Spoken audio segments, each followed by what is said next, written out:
اس کو یہ ورثہ کی ملک ہو گیا. اب ورثہ چاہیں تو جو استعمال میں لانا چاہتا ہے وہ سب کی رضامندی کے ساتھ اپنا لے، پہن لے، یا آگے اگر سارے ورثہ چاہتے ہیں کہ اس کو ہم صدقہ خیرات کر دیں تو کسی بھی غریب مسلمان کو یہ صدقہ و خیرات کے طور پہ دے سکتے ہیں. یعنی خود بھی کوئی رکھنا چاہیں تو وہ بھی رکھ سکتے ہیں اس میں. یعنی اگر ورثہ صاحب بالغ ہیں اور کسی کو اجازت دے دی کہ آپ پہن لیں. خواتین میں ہوتا ہے تو کوئی اور اسی عمر کی عورت ہوتی ہیں، ان کی بہن ہوتی ہیں بالفرض، ان کو دے دیتے ہیں. اچھا مردوں میں ہم دیکھتے ہیں تو اس کی عمر کا لحاظ، کوئی جوان فوت ہوتا ہے تو اس کے کپڑے جوانوں والے ہوتے ہیں، کوئی ادھیڑ عمر بڑھاپے والے ہیں تو ان کے کپڑے اس اعتبار سے تو اس ہوتے ہیں. حساب سے سائز وغیرہ ان سب چیزوں کو جو اگر کسی کو ایڈجسٹ ہو رہے ہیں وہ لباس، تو ورثہ میں سے جو چاہے وہ پہن لے، یا آگے کسی کو غریب کو صدقہ کرنا چاہیں تو صدقہ بھی کر سکتے ہیں. اچھا جمیل صاحب، یہاں ایک اور ٹاپک ہے اگر ہم اس کو تھوڑا سا لیں. دو طرح کے لوگ ہوتے ہیں. ایک تو ہوتا ہے کہ جو میت کا لباس ہے، بالخصوص وہ جس میں انتقال ہوا ہے، اس کو تو لوگ ہاتھ نہیں لگائیں گے. یعنی وہ پہننے کے قابل بھی ہے، اگر اس کو کاٹا نہیں گیا، یہ وہ پتہ ہو اس کو نہیں پہنتے. وہ عام طور پہ لوگ آپ پتہ نہیں کیا کرتے ہیں، یا کسی غریب کو دے دیتے ہیں. منحوسیت اس کو کہنا یا کچھ اور کہنا، یا اس سے ڈر خوف کھانا، اس پہ کیا کرتے لیکن میت نے مثال کے طور پہ اگر چاندی کی انگوٹھی پہنی ہوئی تھی ہیں؟ مرد نے ہوں. جائز مقدار کے مطابق، تو کیا اس انگوٹھی کو نکال کے ورثہ استعمال میں لائیں گے یا نہیں لائیں گے؟ کوئی خاتون تھی جس کا انتقال ہوا، اس کے گلے میں لاکٹ تھا، اس کے کانوں میں بالیاں تھیں، اسی طرح ہاتھوں میں سونے کے کڑے اس نے پہنے ہوئے تھے اور انتقال ہو گیا. تو یہ سارے کڑے، یہ بالیاں، یہ نتھ، یہ چین لاکٹ نکال کے کیا کریں گے؟ پہنیں گے یا نہیں پہنیں گے؟ پہنیں گے، اس کو وراثت میں تقسیم وراثت. کریں گے. تو جس طرح میت نے جو زیب و زیبائش والی چیزیں پہنی ہوئی تھیں، جس طرح ہم اس کو الگ کر کے اس میں نحوست نظر نہیں آئے گی، دور دور تک نظر نہیں آ رہی. ہاں. نحوست کا عنصر اگر نظر آ رہا ہے تو اس کے کپڑوں میں نظر آ رہا ہے. ہوں. اسی طرح اگر مرد نے چاندی کی انگوٹھی پہنی ہوئی تھی یا مہنگی اس نے گھڑی پہنی ہوئی تھی، انتقال ہو گیا، تو وہ گھڑی اتار لی جائے گی. اس میں تو وراثت کا کانسیپٹ ہوگا. جو اس نے کپڑے پہنے ہوئے تھے بھلے وہ قیمتی کپڑے ہوں تو وہ اس میں نحوست تصور کی جا رہی ہے. تو یاد رکھیں دین اسلام میں یہ بدشگونی، بدفعلی اور اس طرح نحوست والا جو کانسیپٹ ہے، یہ دین اسلام نے اس کی کہیں پر بھی گنجائش نہیں رکھی. تو اس لیے میت کے لباس میں کوئی وہمی تصور لا کر اس میں کسی برائی کا پہلو کہ اگر یہ کوئی لباس پہنے گا تو پتہ نہیں اس کا بھی انتقال ہو جائے گا. تو دیکھیں جو زندہ ہے، کلو نفس ذائقۃ الموت، ہر جاندار نے موت کا مزہ چکھنا ہے. آج اس مرحوم کی باری آئی، چند سال بعد، چند ہفتوں بعد، مہینوں بعد کسی اور کی آ جائے گی، چند منٹ بعد بھی آ سکتی ہے. کسی کو بھی نہیں پتا انسانوں کو کہ وہ کس وقت اس دنیا سے اس کے جانے کا وقت آ جائے. اور جب وقت آ جاتا ہے تو قرآن فرماتا ہے لا یستأخرون ساعۃ ولا یستقدمون. یہ فرشتے جو روح قبض کرنے والے ہیں، نہ وہ جلدی کرتے ہیں نہ مؤخر تاخیر کرتے ہیں. وہ جو وقت ہے اسی وقت وہ روح نکال لیتے ہیں. تو اس لیے آج اگر ہمارے گھر میں کسی بھائی یا کسی بہن یا والدین میں سے کسی کا یا اولاد میں سے کسی کا اگر انتقال ہوا، تو جب تک وہ زندہ تھا اس کے کپڑے بھی بڑے بابرکت نظر آتے تھے، ساری چیزیں. جب انتقال ہو گیا تو وہ کپڑوں میں کوئی نحوست نہیں آئی. کپڑے بس یہ ہوا کہ ملکیت چینج ہو گئی. جب تک وہ زندہ تھا وہ اپنے کپڑے پہن رہا تھا، اپنی وہ اشیاء استعمال کر رہا تھا. انتقال ہوتے ہی اب اس کے کپڑے، اس کی گھڑیاں، اس کے زیورات، یہ اب اس کے ورثہ کی طرف منتقل ہو گئے. صحیح. یہ فرق آیا ہے.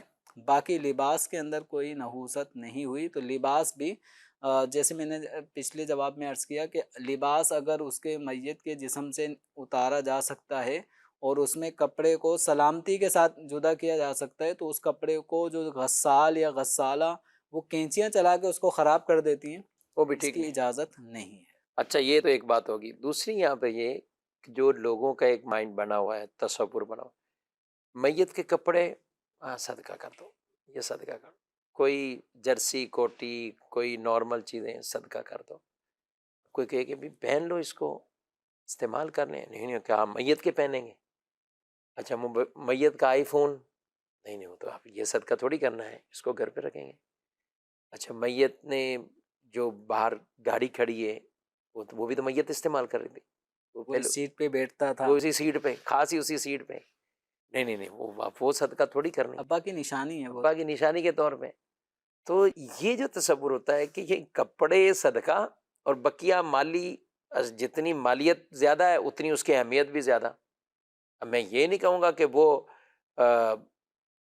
گویا کہ اس انتظار میں تھے کہ کب ہم مالک کس کے بن جائیں، اور یہ ساری چیزیں ہمارے اس میں اختیارات میں بغیر کسی روک تھام کے آ جائے. تو اس تصور کو آپ کیا کہتے ہیں، اور ہونا کیا چاہیے؟ یعنی ہم وہ جو تصور ہے کپڑوں کے اعتبار سے لوگ گاڑیاں استعمال کریں، بینک اکاؤنٹ استعمال کریں، اے ٹی ایم استعمال کریں، اور موبائل استعمال کریں، لیپ ٹاپ استعمال کریں، دیگر اور کئی چیزیں ایسی، جوتے بعد بڑے اچھے اچھے ہوں گے، اس کا کوئی نہیں پوچھے گا. اچھا وہ سفری بیگ بھی بعد بالکل زبردست قسم کے، جن کا جتنا ایک رہن سہن کا طریقہ ہے. آپ کوئی بیرون ملک جا رہے ہیں، کوئی آ رہے ہیں تو انہوں نے بیگ بھی اسی طرح کے لیے ہوئے، دیگر اور چیزیں بھی اسی طرح لیے. لیکن لے دے کر کپڑوں میں ہی آ جانا کہ یہ کپڑے بس یہ صدقہ کرو، جرسیاں صدقہ کرو نارمل، لیکن کوئی برانڈ چیزیں ہیں تو وہ سنبھال کے رکھنی ہے، وہ نشانی ہے. کیا کہیں گے؟ یہ فرق عوام میں جو وہی وہمی خیالات کے حساب سے ایک آ رہا ہے، ایک خاص کر جو پہنا ہوا سوٹ ہے. یعنی ایک تو وہمی، دوسرا ہم کہیں کہ مالی طور پر اگر ہم دیکھیں تو مالی طور پر یعنی ان کی کوئی خاص مالیت نہیں ہے. اگر یوں کہ پرانا سوٹ ہے یا استعمال کیا ہوا سوٹ ہے، تب بھی تو وہ جو نیا ہے اور کوئی اچھے اچھے کپڑے اس طرح کے ہوں گے تو ہو سکتا ہے کئی گھرانے یہ میری بات سن کر اتفاق نہ کریں کہ وہ کہیں کہ بھئی ہم نئے بھی نہیں استعمال کرتے، ان میت کے نام سے جو بھی ہیں ہم وہ بھی دے دیتے ہیں. تو ہو سکتا ہے کچھ ایسے بھی. دیکھیں صدقہ کرنا لازم تو نہیں ہے. صحیح ہے. اب یہ ہے کہ ایصال ثواب ہے صدقہ کرنا. تو اگر اب یہ جو بھی میت کے ملبوسات ہیں جو استعمال میں آتے تھے رکھے ہوئے ہیں، یا اس وقت بالخصوص موت کے وقت استعمال میں آئے تھے اور وہ اسی حالت میں انتقال کر گیا ہے، تو یہ کپڑے بھی، یہ اشیاء بھی جو اس کے زیب تن تھیں، وہ ساری چیزیں اب وراثت بن گئی. تو اب ورثہ جہاں اگر صدقہ خیرات کرنے کا اگر ذہن رکھتے ہیں تو پھر جہاں یہ میت کا اس وقت کا پہنا ہوا لباس اگر وہ صدقہ کرتے ہیں، اس وقت پہنی ہوئی ٹوپی یا اسی طرح چپل، یعنی جو لاسٹ ٹائم جو اس کے استعمال میں رہی ہیں، وہ ساری اگر چیزیں صدقہ کرنا چاہتے ہیں تو ان صدقہ کی جانے والی اشیاء کو دیکھ لیں کہ ان کی مالیت کتنی ہے. بہت سستی ہے، بہت پرانی ہو چکی تھی، اب اس کو کون پہنے گا، اسے صدقہ ہی کر دو. تو یاد رکھیں صدقہ جو ہے نا، یہ اللہ تبارک و تعالیٰ کی رضا حاصل کرنے کے لیے غربا، فقراء، مساکین کو دیا جانے والا ایک مال ہے. ٹھیک. اچھا، یہ دراصل اللہ تعالیٰ کی رضا حاصل کرنے کے لیے دیا جا رہا ہے. اب اللہ تبارک و تعالیٰ کو ہم نے دیکھا نہیں، اب اللہ تعالیٰ کو ہم پیش کیسے کریں؟ تو اب یہ جو فقراء، مساکین، غربا، مستحقین جو ہوتے ہیں، یہ گویا اللہ تبارک و تعالیٰ کی طرف سے صدقات وغیرہ لینے کے ایک نائب ہیں. تو یہ لیتے ہیں صدقہ، ان کے ہاتھوں میں جب آتا ہے تو گویا ان کے ہاتھوں میں آ کر اللہ تبارک و تعالیٰ کے حضور پیش ہو گیا. اب اس کے بعد اللہ تبارک و تعالیٰ کے ان بندوں کے استعمال میں، ان مستحقین کو یہ پھر اختیار بھی ہوتا ہے، اجازت ہوتی ہے کہ اپنے استعمال میں لے آئیں. تو گویا ایک غریب فقیر جب صدقہ وصول کرتا ہے تو دراصل سب سے پہلے وہ اللہ تعالیٰ کی طرف سے قبضہ کرتا ہے، اللہ تعالیٰ کی طرف سے قبضہ کرتا ہے، اور پھر وہ قبضہ اس بندے کے استعمال کے لیے ہو جاتا ہے، پرمیشن ہوتا ہے کہ استعمال کر دیں. تو اب ہم اللہ تعالیٰ کی بارگاہ میں جو صدقہ دے رہے ہیں وہ کون سا دے رہے ہیں، اس پہ غور کرنا چاہیے. یعنی بالکل صدقہ خیرات کرنے کے لیے تھرڈ کلاس، جس کو ہمارے گھر میں کوئی بھی ہاتھ نہ لگائے، وہ چیزیں تو ہم فقیروں میں دے رہے ہیں، اور عمدہ چیزیں وہ صدقہ دیتے وقت دل جو ہے وہ حلق تک آتا ہے، کلیجہ منہ کو آتا ہے. ایسا نہیں ہونا پہلے گھر پڑے پڑے برسوں گزار دیں. یعنی وہی کپڑے کہ کبھی ایسا ہوتا ہے کہ وہ اس وقت تو ٹھیک تھے، اب وہ پڑے پڑے 6 سال 7 سال 10 سال. کپڑوں کی بھی ہر چیز کی ایک لیمٹ اب ہے. نہ اسے نکالا نہ کسی کو دیا. اب جب نکالنے لگے ہیں تو اب تو کوئی گھر والے میں بھی پہننے کے لیے تیار نہیں. ڈیزائن پرانا ہو ڈیزائن گیا، پرانا ہی ہے، جیسے بھی ہو کہ اب اس کو کون پہنے. تو اب کہیں گے ہاں ٹھیک ہے دے دو. تو بھائی جب دینا ہی ہے تو اسے بر وقت دے دیں. ٹھیک ہے کئیوں کے لیے وہ چیز قابل استعمال نہیں رہتی، لیکن بعض ایسے غربا بھی ہوتے ہیں. تو آپ کے گھروں میں کئی ایسے شوز ہوں گے جو آپ نہیں پہنتے، اور آپ نے نئے بھی لے لیے ہیں، اچھے بھی لے لیتے ہیں، تو آپ ایسی چیزیں ٹھیک ہے آپ کے استعمال کی نہیں ہیں تو آپ اسے گھر میں پڑے پڑے اس وقت نہ گزار دیں، بلکہ وہ کسی ضرورت مند کے لیے وہ آپ اسے آگے بڑھا دیں اور دیتے رہیں۔ ہاں اسی طرح بہنوں کے کئی کپڑے ہوتے ہیں، بیویوں کے ہوتے ہیں، بعض شادی کے لباس ہوتے ہیں، جمیل صاحب مہنگے مہنگے کپڑے ہوتے ہیں۔ اب شادی کا جوڑا تو میرا خیال ایک ہی مرتبہ پہنتے ہیں، اب اس کو بعد میں کوئی پہنے گا تو لوگ شک کریں گے یہ دولہا بنا ہوا ہے، اسی طرح دلہن پہنے تو تم دلہن بنی ہوئی ہو، یہ کیا پہن لیا تم نے، تو وہ کسی اور کی شادی میں بھی شاید اس طرح وہ لباس نہیں پہن پاتی ہے، شادی کے شروع کے مہینوں میں اگر کہیں تقریب ہو وہ تو پہن لے تو وہ ایک الگ بات رہے گا، ورنہ بہت دو کم چار سال بعد تو نہیں بہت پہن۔ کم ہے۔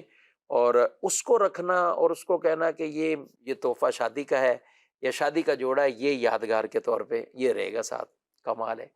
پوری زندگی ایک طرح کی گزار دی، اور یہ خواتین میں بھی ہوتی ہے عادت اس طرح اور رکھتی ہیں، مردوں میں یہ عادت کم ہے لیکن عورتوں میں زیادہ ہے۔ تو ہم یہ کہیں گے کہ آپ کسی ضرورت مند کو دے دیں، رکھنا جائز ہے، ہم کوئی کلام شرعی نہیں کر رہے اس کے اوپر کہ آپ کے لیے وہ ناجائز ہو گئے، رکھنا وہ جائز ہے، لیکن یہی سوٹ آپ کسی ضرورت مند کو، کسی خاتون کو، کسی کی بچی کو جن کی شادی ہے تو آپ آگے دے دیں۔ اب آپ کا استعمال نہیں ہے، اس کو 20-30 سال آپ نے سنبھال کے رکھنا ہے، پھر بھی آپ نے دینا ہے، کل کو آپ نے دینا ہی ہے، کیونکہ اب تو وہ تو اور ڈیزائن چینج ہو گئے نا، اس کا تو کام رہنا ہی نہیں، وہ ڈیزائن چینج ہو جائیں گے، تو اسے آپ بر وقت ہی دے دیں۔ ٹھیک ہے چلیں آپ فوراً نہیں دیتے تو 6 مہینے سال شوق رکھ لیں پورا کرنے کا، آگے دے دیں، تو یہ بھی ایک نیکی والے کام ہے۔ اچھا دولہے والا جوڑا عام طور پہ مہنگا ہوتا ہے، تو کئی غربا ایسے بھی ہوتے ہیں لوگ، اگر انہیں آپ دیں گے تو اس سے ان کا بھی ایک اچھا خاصا مدد ہو جائے گی، تو یہ کرنی چاہیے، اس طور پر کوشش کریں اور اس نیکی کو اپنائیں تو انشاءاللہ ثواب اجر ملے گا۔ بڑھتے مزید آپ کے سوالات کی طرف۔ جی میری رہنمائی فرمائیں۔ میرے والد کی عمر 70 سال ہے اور وہ بہت زیادہ ایموشنل ہو جاتے ہیں، بلڈ پریشر کے پیشنٹ بھی ہے۔ اپنے بھائیوں کے ساتھ یا کسی کے ساتھ بھی ان کا جو رویہ ہے نا بہت تیز ہے، بہت جو ہے نا وہ انسلٹنگ ہے۔ اگلے بندے سے ہر معاملے میں وہ بہت زیادہ غصہ کرتے ہیں، غصے میں بات کرتے ہیں، اگلے بندے کی بہت انسلٹ کرتے ہیں۔ ابھی میرے انکل نے بھی ان کو کوئی رپلائی دے دیا غصے میں آ کر، اب ابو نے ہمیں منع کر دیا ہے کہ آپ کو اپنے چاچا سے کوئی تعلق نہیں رکھنا ہے، تو برائے مہربانی ہماری رہنمائی فرمائیں۔ اللہ تبارک و تعالیٰ ان کے والد کو اللہ تعالیٰ شفائے کاملہ عطا فرمائے اور ان کی جو بھی تکالیف ہیں وہ دور فرمائے۔ اب دیکھیں والدین کی جو اطاعت ہے، ان کی فرما برداری ہے، وہ جائز امور میں ان کی فرما برداری اولاد پر لازم ہے۔ اب مثال کے طور پہ چچا نے کوئی بات کہی اور والد صاحب کا مزاج گرم ہے، وہ کسی کی بھی بات کو فوراً مائنڈ کر جاتے ہیں، اور چچا کی بات کو بھی والد صاحب مائنڈ کر گئے اور اس پر اپنی اولاد کو انہوں نے فرمان جاری کر دیا کہ اب چچا سے کوئی بات نہیں کرے گا، کوئی تعلق نہیں رکھے گا۔ تو اب والد صاحب کا یہ فیصلہ عمومی احوال کو اگر ہم سامنے رکھیں شفیق صاحب، تو بعض اوقات یہی جو ایموشنل جذباتی ہوتے ہیں اور بس اپنی بات اپنی انا کی خاطر وہ اپنی اولاد کو بھی بہت سارے آرڈر ایسے کر جاتے ہیں جو خلاف شرع ہوتے ہیں۔ تو اگر والد صاحب کا یہ آرڈر ایسا ہے کہ بلا وجہ شرعی اعتبار سے چچا کا کوئی ایسا قصور نہیں تھا کہ جس میں چچا سے اس طرح کی ناراضگی اختیار والد کی صاحب اختیار کر رہے ہیں، اور چچا نے کوئی ایسی غیر شرعی بات نہیں کی تھی کہ جس کی وجہ سے شرعاً اجازت ہو کہ بھئی چچا سے کچھ عرصے کے لیے آپ تھوڑا سا بات چیت نہ کریں، کوئی ایسا چچا کی طرف سے کوئی بات نہیں تھی، بس والد صاحب کے مزاج کے خلاف ہوئی اور انہوں نے اگر آرڈر جاری کر دیا کہ چچا سے کوئی بات نہیں کرے گا، تو اولاد کو چاہیے کہ اپنے چچا سے جو رشتہ ہے، صلہ رحمی ہے، ان سے جو گفتگو ہے، بات چیت ہے، اس کو ختم نہیں کریں گے۔ اب یہ الگ بات ہے کہ والد صاحب کے سامنے اگر کریں گے چچا سے بات چیت تو مزید والد صاحب کا طیش بڑھے گا اور اشتعال پیدا ہوگا اور معاملہ سختی کی طرف جائیں گے۔ تو حکمت عملی کا تقاضا یہ ہے کہ والد صاحب کے سامنے آپ چچا سے بات نہ کریں۔ ویسے اب موبائل ہے، موبائل کے ذریعے تو آپ گھر سے باہر بھی جا کر اپنے چچا سے رابطہ کر سکتے ہیں، چچا سے ملاقات مسجد میں بھی ہو سکتی ہے، کسی اور ایونٹ پہ بھی ہو سکتی ہے، ان کے گھر جا کر کسی بھی نوعیت سے آپ اپنے چچا سے رابطہ بات چیت کا سلسلہ برقرار رکھیں۔ بس آپ کو پتہ ہے کہ والد صاحب کے علم میں آئے گا تو معاملہ یوں ہوگا، تو بہت ساری چیزیں ایسی مخفی رکھ لیں، اس کو آپ مخفی رکھیں بس۔ اب مخفی رکھ لیں، اور جو انہوں نے کہا کہ کوشش کریں اپنے چچا کو ہی چلیں آپ کچھ ایسا سمجھا دیں یا کوئی بات چیت کر لیں یا ایسی کوشش کریں کہ ان کے آپس میں صلح ہو جائے، کیونکہ جب ناراضگی بڑھتی رہے گی، طول پکڑے گی، تو پھر اور بھی کچھ ایسے ہوتے ہیں کہ جو مزید آگ بھڑکانے والے ہوتے ہیں. تو اچھا خاصا جو مل بھی سکتا ہے، صلح بھی ہو سکتی ہے، تو وہ ایک دوسرے کو ایسی ایسی باتیں پہنچا کر ان کے دلوں میں نفرت گویا کہ پختہ کر دیتے ہیں. تو یہ نہیں ہونا چاہیے. اس میں کردار ادا کریں. چچا کی طرف سے بھی آپ چچا کو کہہ دیں کہ میرے والد صاحب تھوڑے جذبات میں یا جیسے، تو ان کی طرف سے کچھ نرمی ہو جائے. اسی طرح آپ والد صاحب سے بھی کہہ سکتے ہیں، صلح کروائیں گے انشاءاللہ اس کی برکت ہے، ثواب بھی ملے گا. قطع ورنہ قطع تعلقی میں آپ تو چلیں ٹھیک ہے، آپ نے قطع تعلقی کے حوالے سے مسئلہ پوچھ لیا تو یہ تو عمل کر لیں گے، ٹھیک ہے، میرا قطع تعلق نہیں ہے، میں بات چیت کر لیتا ہوں.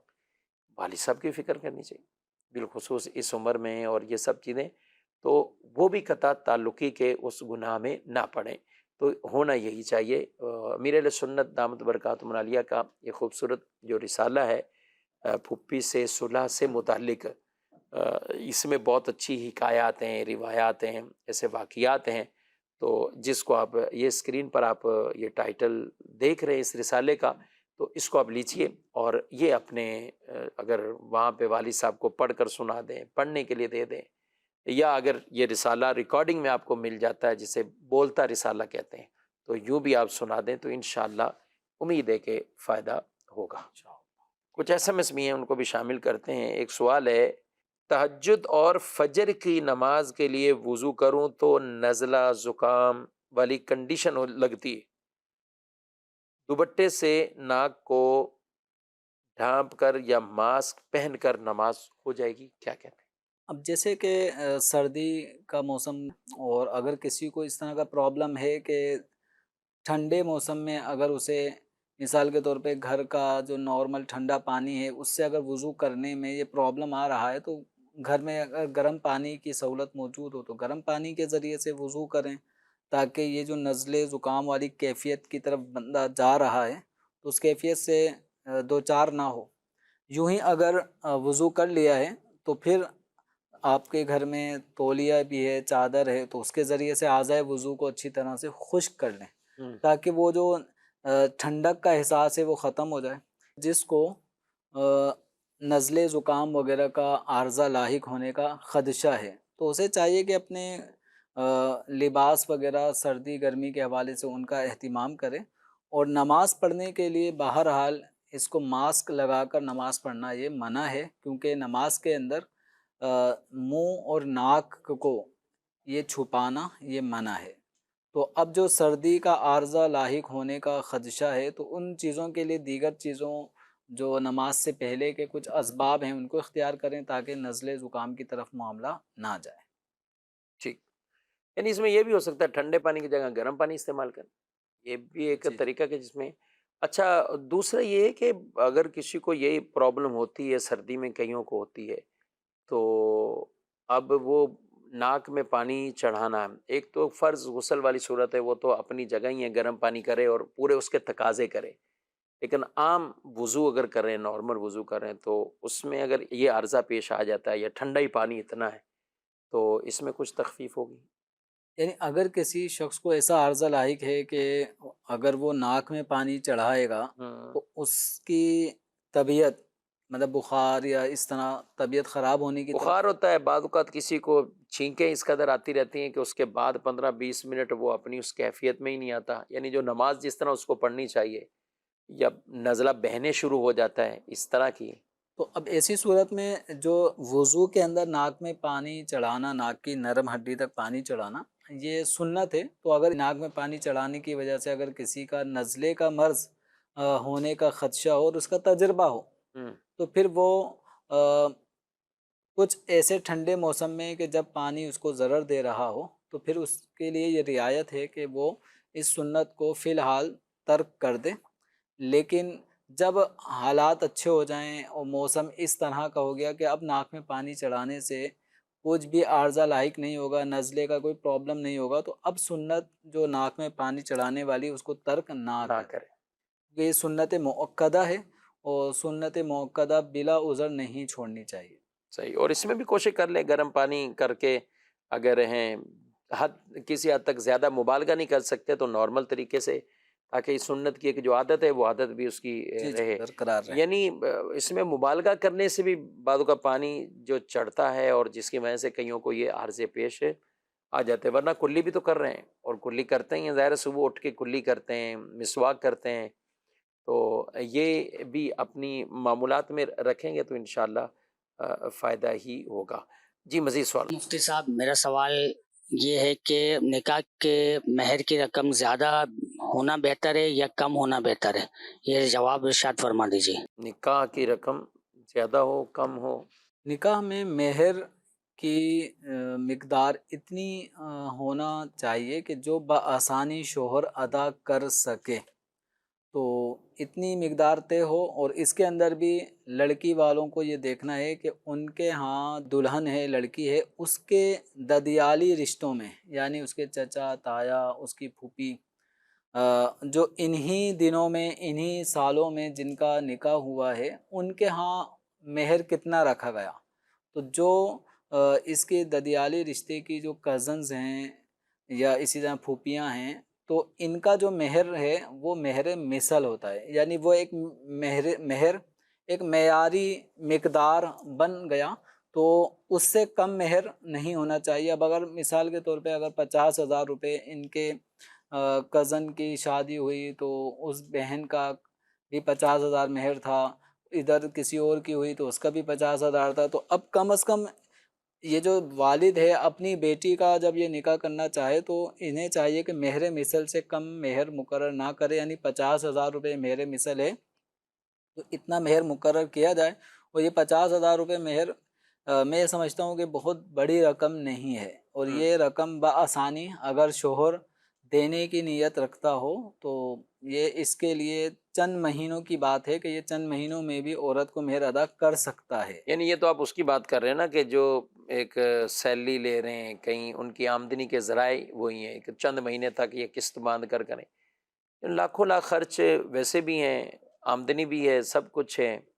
اور شادی میں بھی اگر بات کریں تو ایک ایک جوڑا بھی، اگر کوئی دلہن کا جوڑا کہیں یا دولہے کا جوڑا، تو غالباً اب تو ریٹ مجھے اندازہ نہیں ہے لیکن اچھے خاصے ہی ہوں گے. اس طور پر 30-40 ہزار تو نارمل اب یہ اس طرح کے پورے ایک سیٹ کے بن جاتے ہوں گے، یا شاید اس سے بھی زیادہ ہو سکتا ہے. زیادہ ہوں گے.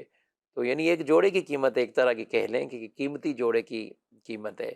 تو سیلری والا آدمی قسط میں بھی اگر اجازت یا جو بھی اس نے طے کیا حق مہر اسے بھی دینا ہے، لیکن جو یکمشت دے سکتا ہے اسے کیا کرنا چاہیے؟ عورت کا حق ہے، مہر عورت کا حق ہے، اور شوہر کے ذمے پہ شریعت مطہرہ نے لازم کیا ہے. تو یہ عورت کا حق، جہاں آپ دیگر حقوق عورت کے ادا کر رہے ہیں تو اس کا خیال رکھ رہے ہیں، اس کے کھانے پینے ان سب چیزوں کا خیال ہے، تو وہیں آپ عورت کا مہر یکمشت دے سکتے ہیں تو یکمشت ادا کرتے ہیں. اسی طرح اگر قسط باندھ لی، مطلب ہر مہینے اگر 10-10 ہزار روپے مہر کی ادائیگی کرنا آسان ہے تو یہ دے دیں. یعنی آپ نے دینا ہے، اگر آپ نے، یعنی شوہر ہے اس نے دینا ہے. اگر شوہر اپنے جیتے جی نہیں دے گا تو مرنے کے بعد اس کا مہر اس کے ترکے میں سے عورت کو پھر ملے گا. اب وہ حق تو بنے گا، لیکن اب آپ یہ سمجھ لیں کہ جو چیز وقت پر عورت کو ملنی چاہیے، شوہر کی خوشی خوشی شوہر اپنی بیوی کو مہر ادا کر رہا ہو، تو ان چیزوں میں رشتہ خوشگوار ہوتا ہے، ایک ماحول اچھا ہوتا ہے. بیوی کو یہ نہیں ہوتا کہ مہر ادا نہیں کرے گا، یہ ٹینشن بیوی کو نہیں ہوتی. وہ سب کچھ اپنے والدین کو چھوڑ کر آپ کے گھر آ چکی ہے. تو عورت کی یہ قربانی اگر دیکھیں تو بہت بڑی ایک قربانی ہوتی ہے.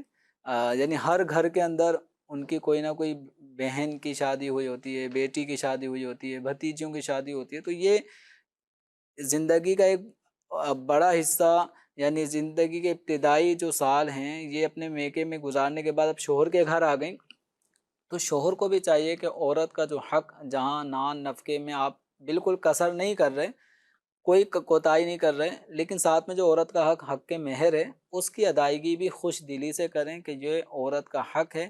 اس معاملے میں بعض لوگ جو عورت سے معافی کی طرف چلے جاتے ہیں کہ مہر معاف کرے عورت، تو اس کے پیچھے پڑ جاتے ہیں، ہر دوسرے تیسرے ہفتے مہر معافی کا ذہن دیتے رہتے ہیں. تو یہ طریقہ مردوں کے لیے اس طرح مہر معاف کروانے کی مہم چلا دینا، اور عورت جب تک مہر معاف نہ کر دے تو موڈ آف کر لینا یا کوئی بھی ایسا کر لینا کہ خوشگوار ماحول ختم ہو گیا، تو اس طرح نہیں کرنا چاہیے، خوش دلی سے دیں، اور جتنا مرد حضرات طے کریں گے، ٹھیک ہے، اب مثال کے طور پہ 50,000 عورت کا مہر مثل ہو، لیکن اس موقع پہ آواز آ گئی 1,00,000 کی، اور 1,00,000 دینا شوہر کی استطاعت کے اندر ہے، کوئی مذائقہ نہیں، آپ نے جو طے کر لیا اب یہ مہر 1,00,000 روپے آپ دیں گے، جو طے ہو گیا نکاح کے وقت، ایجاب قبول کے وقت، وہ مہر آدمی کے اوپر لازم ہوگا، وہ عورت کو خوش دلی کے ساتھ ادا کرے،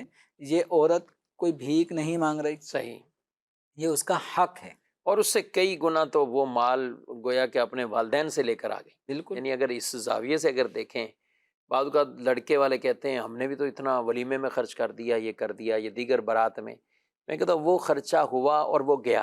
ختم ہو گیا، صحیح، آپ نے جو خرچ کیا تو برات میں لڑکی والوں نے کر دیا، ولیمے میں آپ نے کر دیا، آپ نے اپنی طاقت اور اپنے سٹیٹس کے مطابق لوگوں کو بلایا، کھانے کھلائے اور اعلیٰ اعلیٰ کھلا دیے، چلا گیا، وہ ختم ہو گیا.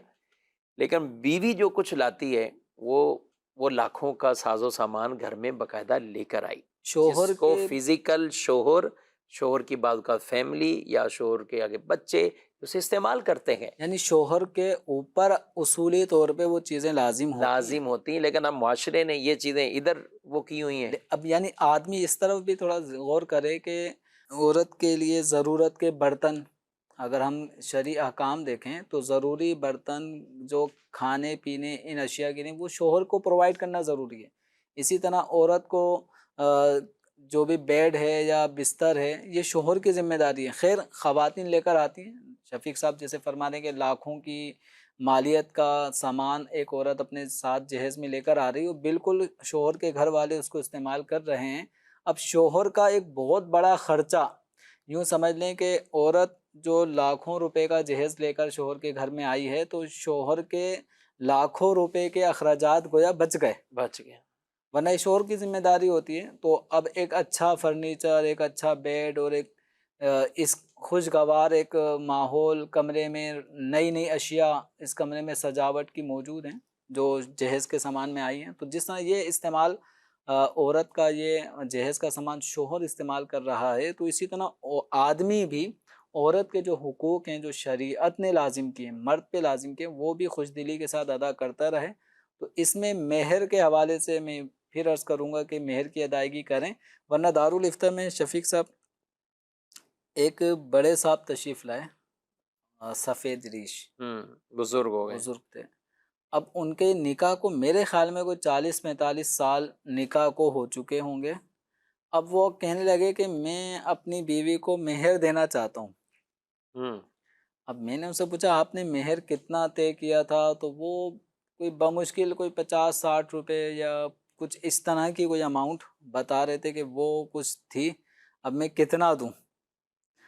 تو اصولی طور پہ تو یہ ہے کہ جتنا مہر طے ہوا تھا، اور وہ مہر شرعی مہر جو کم از کم شریعت نے مہر مقرر کیا ہے وہ تقریباً 31 گرام چاندی، نکاح کے وقت 31 گرام چاندی کی جتنی قیمت ہے اتنی قیمت سے کم نہیں ہونا چاہیے. اب ان کا نکاح جس وقت ہوا ہوگا جو سائل محترم آئے تھے، اگر وہ 50-100 روپے جو بھی مہر تھا اور وہ 31 گرام چاندی اس میں آ جاتی تھی تو اتنی مقدار تو مہر کے حوالے سے کافی ہے. اب یہ روپے کی ویلیو گر جانے کی صورت میں اب 100 روپے اگر مہر مقرر ہوگا آج سے 50 سال تو اس کی کوئی ویلیو، میرے خیال میں بچوں کو آپ 100 روپے دیں وہ 2 پاپڑ لا کے ختم کر دے گا اس کو.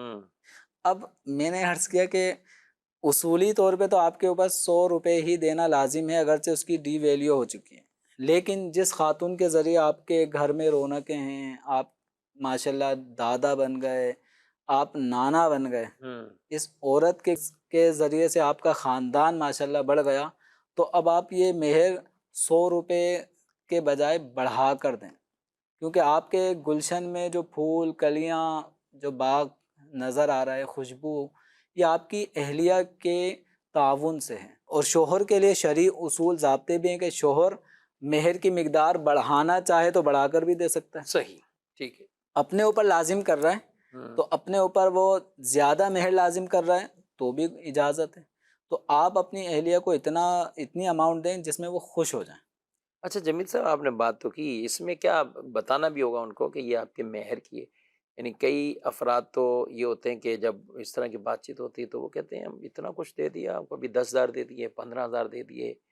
تو اب ان کو بتانا، یا جیسے آپ کہہ رہے 45 سال ہو گئے، تو اب ظاہر ہے ان کے تو بچے ہی شادی شدہ ہوں گے. بالکل. ایک ان کے بچے یہ تو دادے بن گئے، نانے بن گئے ہوں گے، دادا نانا، اور ادھر بھی دادی اور نانی.